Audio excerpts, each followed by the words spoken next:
नमस्कार दोस्तों, आज हम एक ऐसे मामले पर चर्चा करने जा रहे हैं जिसने कनाडा में हलचल मचा दी है।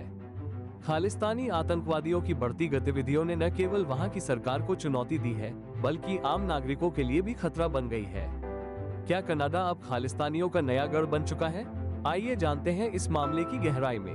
यह मामला तब शुरू हुआ जब हरदीप सिंह निज्जर, एक घोषित खालिस्तानी आतंकवादी, की हत्या कर दी गई। इस घटना ने कनाडा और भारत के बीच तनाव को बढ़ा दिया। कनाडाई सरकार ने भारत पर आरोप लगाना शुरू कर दिया, जिससे खालिस्तानी आतंकवादियों को एक नया बल मिला।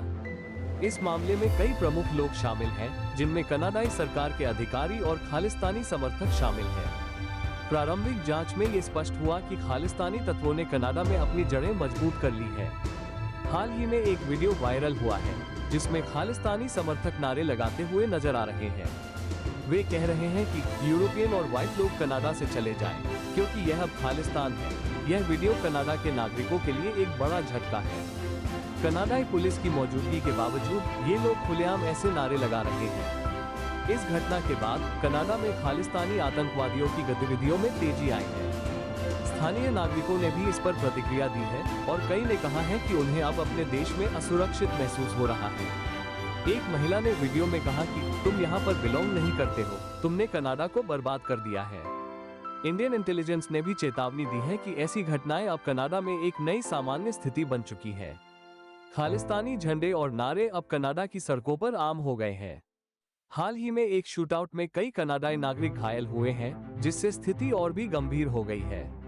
भारतीय सरकार ने भी इस मामले में कदम उठाने की योजना बनाई है और अर्शदीप दल्ला, एक घोषित आतंकवादी, को भारत लाने की कोशिश की जा रही है। खालिस्तानी आंदोलन का इतिहास बहुत पुराना है। यह आंदोलन 1980 के दशक में शुरू हुआ था, जब सिखों ने पंजाब में एक अलग खालिस्तान राज्य की मांग की थी। इस आंदोलन ने कई हिंसक घटनाओं को जन्म दिया, जिसमें हजारों लोग मारे गए। भारत सरकार ने इस आंदोलन को कुचलने के लिए कई कदम उठाए, लेकिन यह आंदोलन कभी पूरी तरह से समाप्त नहीं हुआ। कनाडा में खालिस्तानी समर्थकों की संख्या बढ़ती जा रही है। कई खालिस्तानी समर्थक संगठन कनाडा में सक्रिय हैं और वे अपने विचारों को फैलाने के लिए विभिन्न कार्यक्रमों का आयोजन करते हैं।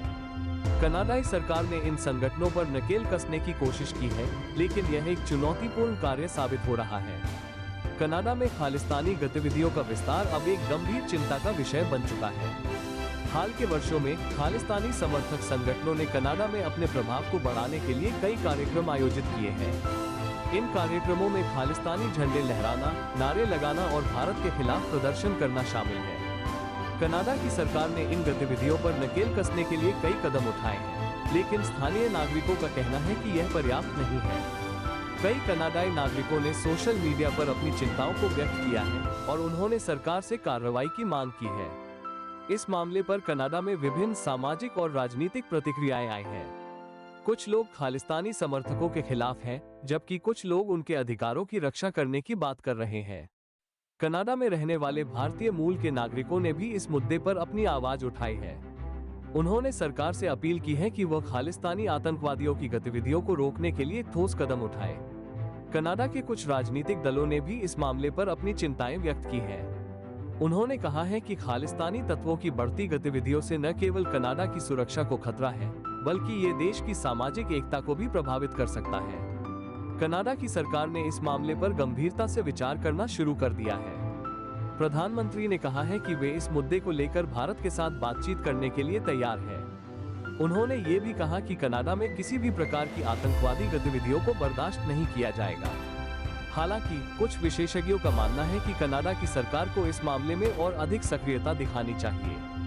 उन्होंने सुझाव दिया है कि सरकार को खालिस्तानी संगठनों पर प्रतिबंध लगाने और उनके वित्तीय स्रोतों को रोकने के लिए ठोस कदम उठाने चाहिए।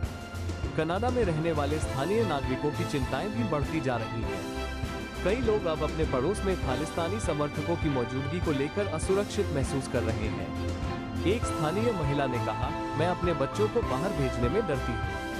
मुझे नहीं पता कि कब क्या हो जाएगा। कई नागरिकों ने सोशल मीडिया पर अपनी चिंताओं को साझा किया है। उन्होंने कहा है कि उन्हें अब अपने देश में सुरक्षित महसूस नहीं हो रहा है। इस मामले के भविष्य को लेकर कई संभावनाएं हैं। यदि कनाडा की सरकार ने ठोस कदम नहीं उठाए, तो खालिस्तानी तत्वों की गतिविधियां और बढ़ सकती हैं। इससे न केवल कनाडा की सुरक्षा को खतरा होगा, बल्कि यह भारत कनाडा संबंधों को भी प्रभावित कर सकता है। दूसरी ओर, यदि कनाडा की सरकार ने इस मुद्दे को गंभीरता से लिया और ठोस कदम उठाए, तो ये खालिस्तानी आतंकवादियों के लिए एक बड़ा झटका हो सकता है। इससे कनाडा में रहने वाले भारतीय मूल के नागरिकों को भी सुरक्षा का एहसास होगा। इस मामले में जागरूकता फैलाना भी महत्वपूर्ण है। नागरिकों को इस बारे में जानकारी होनी चाहिए कि खालिस्तानी आतंकवाद क्या है और इसके प्रभाव क्या हो सकते हैं। इसके लिए विभिन्न संगठनों को मिलकर काम करना होगा ताकि लोगों को सही जानकारी मिल सके। कई एनजीओ और सामाजिक संगठन इस दिशा में काम कर रहे हैं। वे लोगों को जागरूक करने के लिए सेमिनार और कार्यशालाएं आयोजित कर रहे हैं।